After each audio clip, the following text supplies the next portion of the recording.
Hello student, welcome to my channel Pratishth classes. मैं हूं मीना मिश्रा और आज का हमारा जो लेक्चर का टॉपिक है वो है पैरेलल लाइन।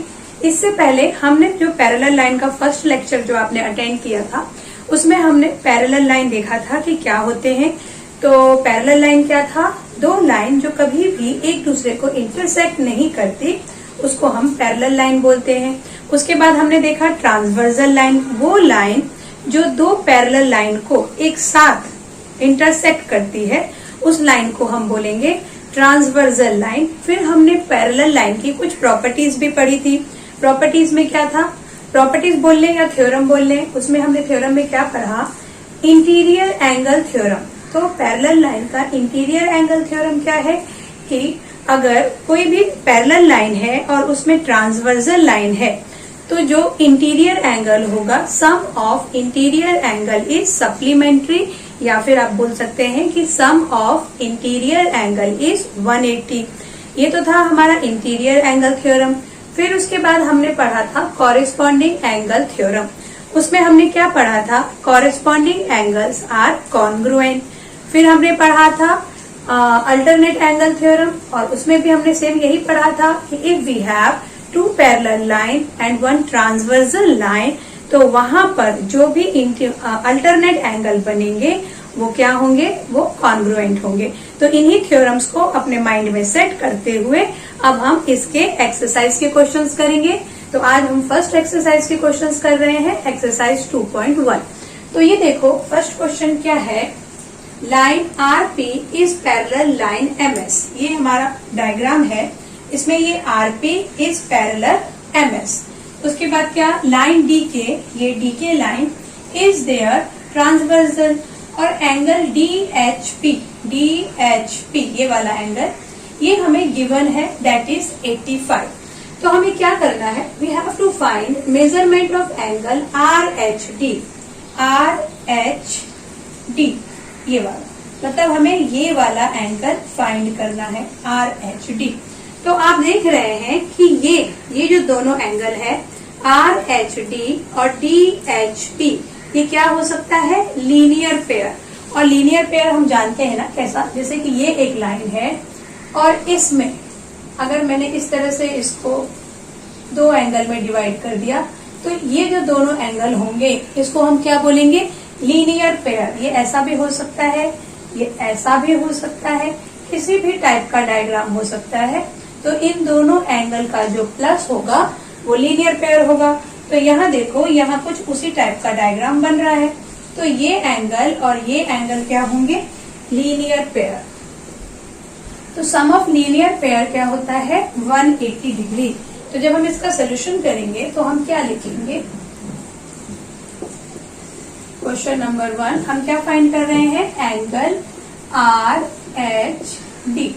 अब देखिए, तो हम क्या लिखेंगे कि angle R H D plus angle D H P, measurement of angle R H D plus measurement of angle D H P कितना होना चाहिए? 180 डिग्री। और इसका रीजन क्या है 180 डिग्री होने का? Because it is a linear pair. तो वैल्यू पुट करते हैं। Measurement of angle R H D ये हमें फाइंड करना है और ये वैल्यू हमें गिवन है, देखो 85। तो 85 यहाँ पे रखेंगे, 85 इज इक्वल टू 180। तो measurement of angle R H D is equal to कितना होगा? 180 minus 85। Measurement of angle R H D is equal to, minus करते हैं, 10 माइनस 5 इज 5 और ये कितना हो जाएगा? 17, 17 माइनस 8 इज 9।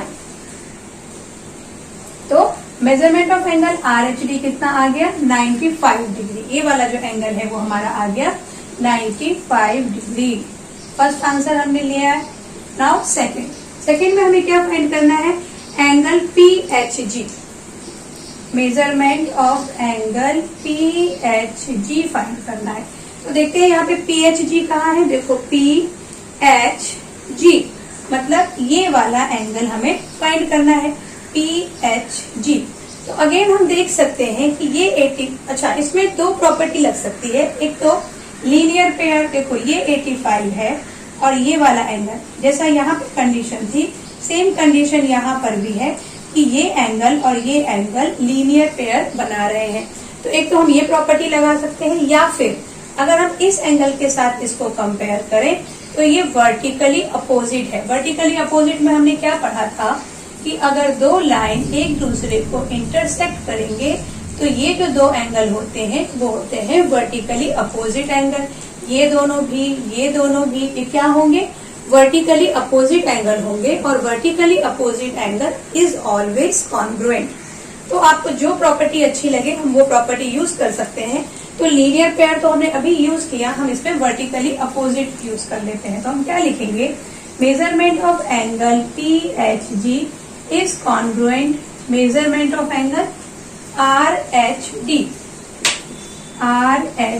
और इसका भी रीजन क्या होगा, इसका रीजन होगा अपोजिट एंगल।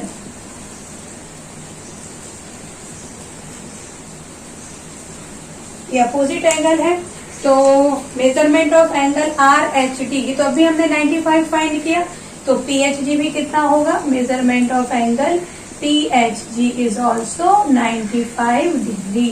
तो ये हमारा सेकेंड आंसर भी आ गया। अब आप लोग इसको फटाफट कॉपी करो, फिर हम आगे के क्वेश्चंस करेंगे।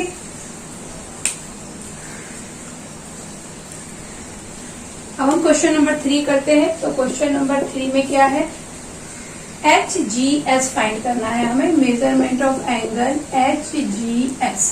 तो HGS किधर है, ये H, ये G, ये S, मतलब हमें ये एंगल फाइंड करना है। तो अभी देखो, अभी हमने ये एंगल फाइंड किया था, कितना था ये 95 था, ये भी हमारा 95 आ गया है। ये दोनों एंगल के बीच में रिलेशन क्या है, इसको भी हम दो तरीके से फाइंड कर सकते हैं। देखो ये वाला एंगल और ये वाला एंगल, ये क्या है, कॉरेस्पॉन्डिंग एंगल है। ये हमने इससे पहले वाले वीडियो में पढ़ा था कि अगर एक ही डायरेक्शन में एंगल होंगे तो वो कॉरेस्पॉन्डिंग एंगल होंगे। तो या तो हम लिख सकते हैं angle DHP and is congruent angle HGS, और रीजन हम क्या लिखेंगे, कॉरेस्पॉन्डिंग एंगल। आप वैसे कर सकते हैं, या सेकेंड प्रॉपर्टी हम कौन सी लगा सकते हैं, PHG plus HGS is equal to 180 degree, क्योंकि देखो ये वाला एंगल और ये वाला एंगल दोनों क्या है, इंटीरियर एंगल है। और अभी हमने प्रॉपर्टी रिवाइज किया था कि इंटीरियर एंगल 180 होता है, plus sum of interior angle is 180। तो दोनों में से जो आपको अच्छा लगे you can use that property. तो फिलहाल हम कॉरेस्पॉन्डिंग एंगल का ही प्रॉपर्टी यूज कर लेते हैं, उसमें कुछ आपको कैलकुलेशन नहीं करना पड़ेगा। तो हम क्या लिखेंगे, angle DHP, measurement of angle DHP is congruent HGS, measurement of angle HGS। और क्यों कॉन्ग्रुएंट है, because it is corresponding angle. तो हम यहां लिखेंगे कॉरेस्पॉन्डिंग एंगल थ्योरम। ये हमारा कॉरेस्पॉन्डिंग एंगल थ्योरम था कि अगर आपके पास दो पैरेलल लाइन है, एक ट्रांसवर्सल लाइन है, तो जो कॉरेस्पॉन्डिंग एंगल होंगे वो कॉन्ग्रुएंट होंगे। तो यहाँ हमने वही थ्योरम यूज किया है। तो हम क्या लिखेंगे, DHP हमने अभी फाइंड किया था, DHP तो हमें गिवन था, तो हम डायरेक्ट उसकी जगह वैल्यू पुट कर देते हैं, और वो वैल्यू क्या है, 85 degree is congruent measurement of angle HGS। तो इसका मतलब क्या हुआ कि जो हमारा आंसर है that is measurement of angle HGS is equal to कितना आ गया, वो 85 डिग्री। तो ये हमारा आंसर नंबर 3 भी हम ले आए। Then answer number, question number 4 करते हैं। क्वेश्चन नंबर 4 क्या है, हमें क्या फाइंड करना है, मेजरमेंट ऑफ एंगल MGK। तो MGK किधर है, ढूंढो उसको, MGK ये वाला एंगल हमें फाइंड करना है। अभी हमने ये एंगल फाइंड किया कि भाई ये भी आपका 85 डिग्री है। अब देखो जैसे ये दोनों एंगल वर्टिकली अपोजिट थे, वैसे ही ये दोनों एंगल भी वर्टिकली अपोजिट है।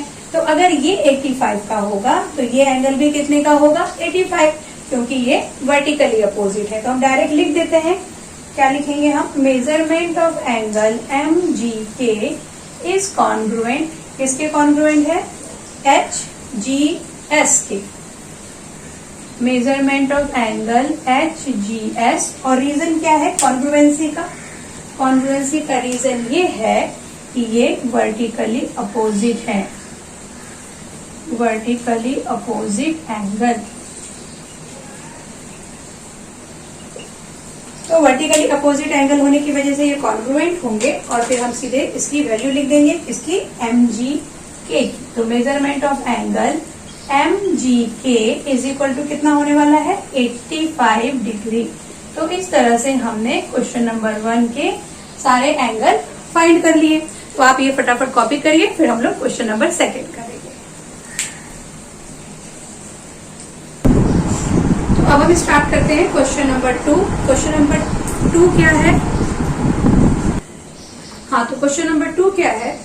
Line P is parallel line Q and line L is transversal. देखो यहाँ पे P और Q पैरेलल लाइन है और लाइन L और लाइन M, इस क्वेश्चन में हमारे पास 2 ट्रांसवर्सल लाइन है और हमें फाइंड क्या करना है? Angle A, angle B, angle C और एंगल D। ये चारों हमें चीजें फाइंड करनी है।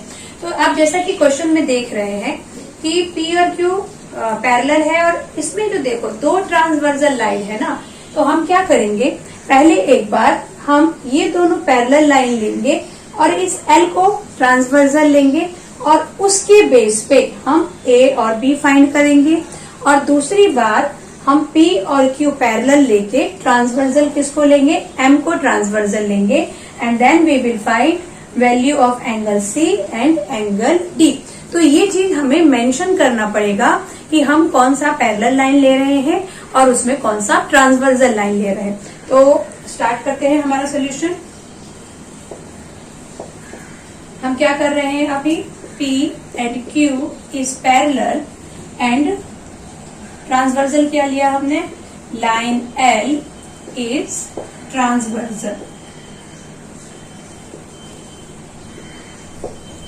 तो यहाँ पे आप लाइन लिख दीजिए, line P and line Q।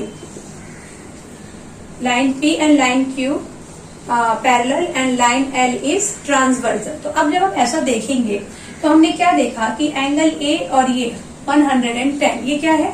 ये लीनियर पेयर है। देखो यहाँ पे ये लीनियर पेयर दिख रहा है, तो हम सीधे क्या लिख देंगे? Angle A plus 110 is equal to 180 degree. और 180 डिग्री ये क्यों होगा? और इसका रीजन हम लिखेंगे लीनियर पेयर।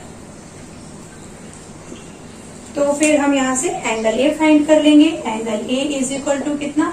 180, ये 110 इधर आ गया और बन गया माइनस, तो एंगल A कितना आ गया? 8 माइनस 1 इज 7, तो हमारा एंगल A आ गया 70 डिग्री। तो एंगल A हमने फाइंड कर लिया।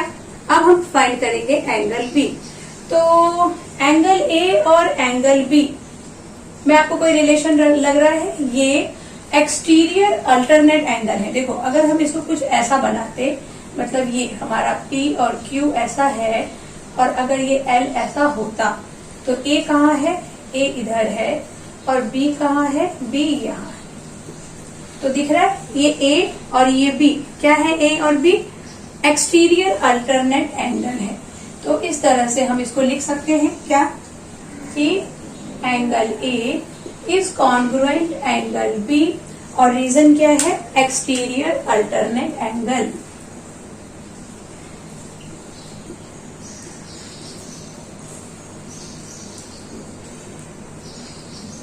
एक्सटीरियर अल्टरनेट एंगल थ्योरम हम लिखेंगे, एंगल थ्योरम। तो ये एक्सटीरियर, वैसे उस समय एक्सटीरियर नहीं था, सिर्फ अल्टरनेट एंगल थ्योरम से हम ये ऐसा लिखेंगे, reason by alternate angle theorem. क्योंकि अल्टरनेट एंगल थ्योरम में एक्सटीरियर और इंटीरियर दोनों को इंक्लूड किया है, तो हम सीधे यहाँ पे alternate angle theorem word use करेंगे। तो angle A is congruent angle B और एंगल A हमने कितना फाइंड किया था? 70 डिग्री। तो हम क्या लिखेंगे कि जो हमारा एंगल B है वो भी कितना आ जाएगा? 70 डिग्री। तो ये आ गया सेकेंड पॉइंट। अब हम ये इसका ए और बी तो हमने फाइंड कर लिया, अब इसका सी और डी फाइंड करना है। तो इस बार हम क्या कर रहे हैं, पी और क्यू पैरेलल और एम हमारा ट्रांसवर्सल लाइन है, तो वो हम मेंशन करेंगे क्या कि line P is parallel line Q and what is transversal, M. Line M is transversal.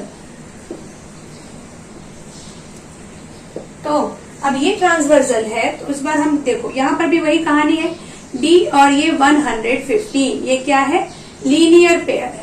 तो यहाँ लिखेंगे angle D plus 115 is equal to 180 degree. क्यों, क्योंकि ये क्या है, लीनियर पेयर।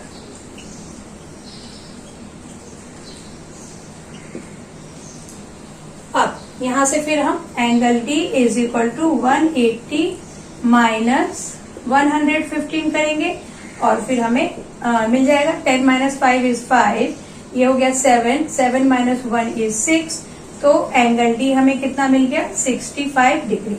तो देखो फिर यहाँ पे एंगल सी और एंगल डी, ये कौन से एंगल हो सकते हैं, ये कोई से भी एंगल नहीं होंगे, क्योंकि एंगल सी और 115 के बीच में रिलेशन है कि ये दोनों क्या है, कॉरेस्पॉन्डिंग एंगल। कैसे, देखो अगर इस तरह से हमारे पास, इस डायग्राम को मैं सीधा बना के आपको बता रही हूँ कि ये एल और एम अगर पैरेलल है और ये ट्रांसवर्सल लाइन कौन सा है, एम, तो यहाँ पर सी यहाँ किधर है और ये जो 115 है ये इधर है, तो एंगल सी और 115 इज कॉरेस्पॉन्डिंग एंगल। तो वही हम लिखेंगे फिर यहाँ पर जब हम सी को फाइंड करेंगे, तो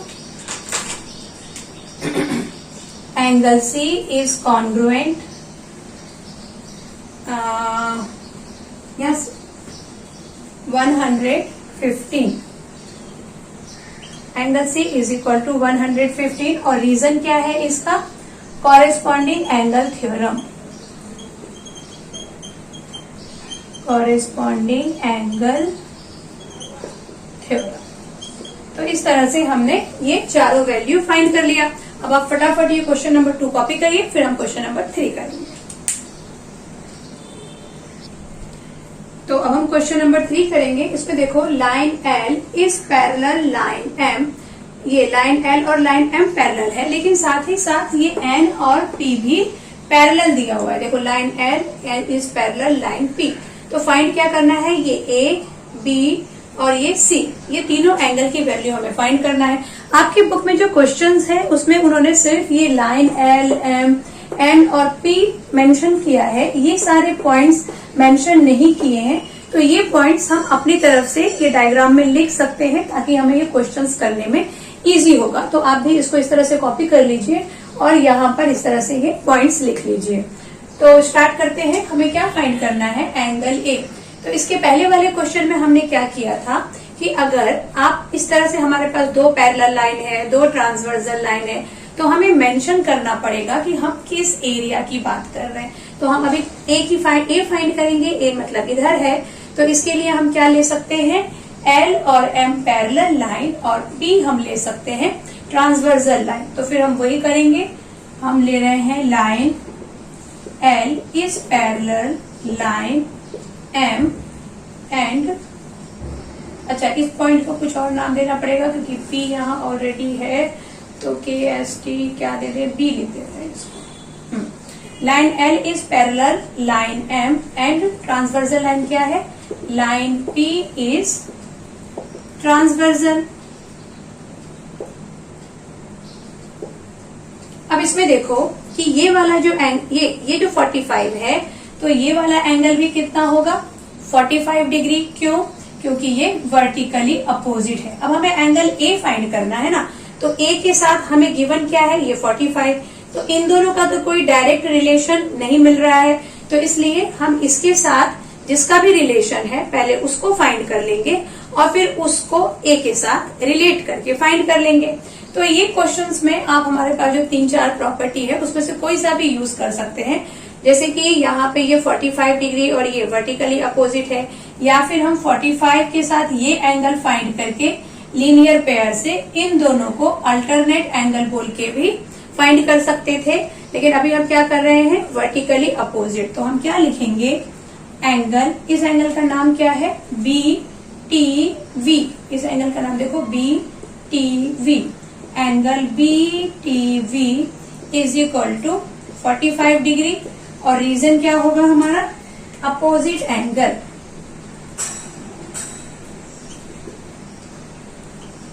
अपोजिट एंगल, तो बी टी वी आ गया। उसके बाद ये दोनों एंगल क्या है, इंटीरियर एंगल।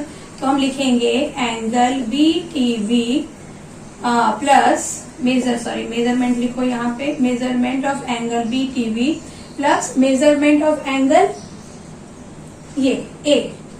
तो यहाँ तो हम डायरेक्ट ए लिख देंगे, plus A is equal to कितना होना चाहिए, 180 degree.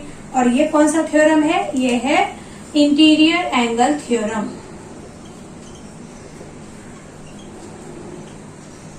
Interior angle theorem. Interior angle theorem में हमने क्या पढ़ा था कि sum of interior angle is 180। तो ये बीटीवी कितना अभी हमने फाइंड किया था, 45 डिग्री। तो यहाँ 45 लिख दो plus A is equal to 180। तो यहाँ से फिर ए की वैल्यू कितना आ जाएगा, ए आ जाएगा हमारा 180 डिग्री माइनस 45, 180 माइनस 45। तो ए कितना आने वाला है, 10 माइनस 5 इज 5, ये हो जाएगा 7, 7 माइनस 4 इज 3 और ये 1 आ जाएगा। तो ए की वैल्यू कितनी आ गई, ए आ गया हमारा 135 डिग्री। ये ए मिल गया। अब देखो हमें बी फाइंड करना है। तो यहाँ पे ये तो आपको साफ लग रहा है, वर्टिकली अपोजिट ए। तो हम सीधे लिख देंगे angle A is congruent,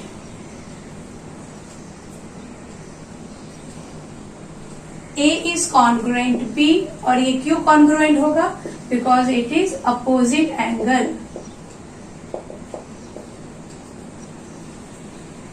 angle A is congruent angle B, क्यों, वर्टिकली अपोजिट एंगल है ये।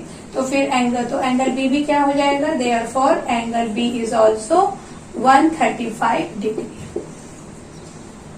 तो हमने ए और बी फाइंड कर लिया। अब देखो हमें एंगल सी फाइंड करना है, लेकिन इसका एरिया अलग है।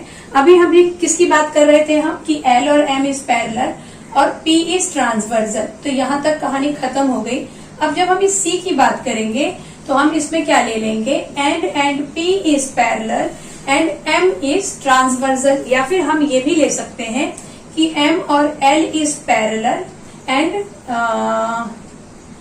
यही लेना पड़ेगा, एंड पी इज पैरेलल और एम इज ट्रांसवर्सल। क्यों, क्योंकि हम इन दोनों को रिलेट करेंगे ना, अभी बी को सी के साथ रिलेट करेंगे। तो इसलिए ये दोनों लाइन पैरेलल लेंगे और ये वाली लाइन जो है वो हम ट्रांसवर्सल लेंगे, ताकि हम बी और सी को रिलेट कर पाए। तो हम क्या लिखेंगे, line and is parallel line P and line M is transversal। M is transversal, तो therefore क्या होगा, angle B is congruent angle C। और यहाँ पे कौन सा थ्योरम है ये, कॉरेस्पॉन्डिंग एंगल थ्योरम। देखो यहाँ पे ये C और ये P कॉरेस्पॉन्डिंग एंगल बना रहे हैं। इसको इस तरह से सीधा करके अपन जब देखेंगे तो आपको पता चलेगा कि ये C है और ये B है। तो ये दोनों कौन सा एंगल बना रहे हैं, कॉरेस्पॉन्डिंग एंगल। तो यहाँ हम सीधे लिख देंगे बाय कॉरेस्पॉन्डिंग एंगल थ्योरम। तो यहाँ से बी हमने कितना फाइंड किया था, 135 डिग्री। तो therefore angle C is also 135 degree. तो इस डायग्राम में जो भी हमें फाइंड करना था, ए बी सी, ये हमने फाइंड कर लिया। अब आप लोग फटाफट इसको कॉपी करो, फिर हम लोग नेक्स्ट क्वेश्चन करेंगे। तो आपने ये क्वेश्चन नंबर 3 कॉपी कर लिया। तो आज हमने एक्सरसाइज 2.1 का क्वेश्चन नंबर 1, क्वेश्चन नंबर 2 और क्वेश्चन नंबर 3 सॉल्व किया। अभी हमारे इस एक्सरसाइज के 2 क्वेश्चन और बाकी हैं, वो हम लोग नेक्स्ट लेक्चर में सॉल्व करेंगे। Thanks for watching. ओके, मिलते हैं नेक्स्ट लेक्चर में। बाय।